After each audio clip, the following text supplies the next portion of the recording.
And finally, for the next 5 years, you're an analyst, we're consumers of, or we're held hostage by in New Zealand domestically.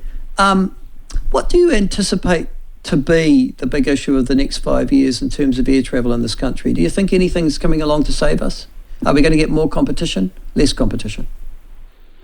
I can't see more competition coming along because that's more about, the size of the population.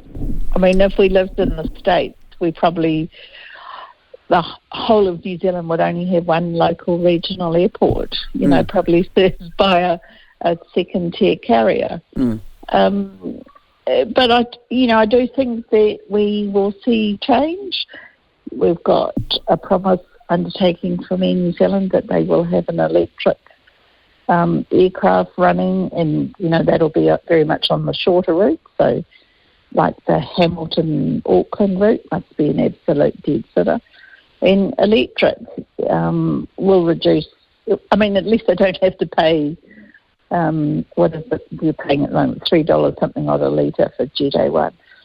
They're not having to burn that, so they're in a different power propulsion unit, which at the present time no one particularly having to pay too much for. I'm sure that they will work that out before we have electric aircraft. But you can't see a lot of change coming down the track at us.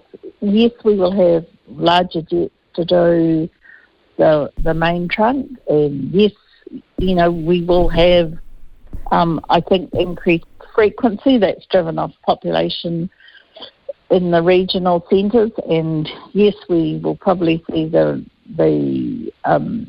shift to perhaps a bit more simplification at New Zealand. Because technology is it's a great tool in an aviation world with mass transportation.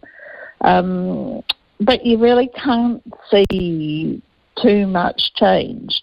But you go out 20 years, and then, yes, that's when you'll start to see, very, very different solutions, different power propulsion, different shaped aircraft, starting to appear. There's a lot of debate about, will we see an unmanned aircraft? Probably in the cargo setting, yes, that makes a lot of sense. Passengers, I don't think I trust technology. I can see that working. Yeah, that's right. Mind you, couldn't be worse.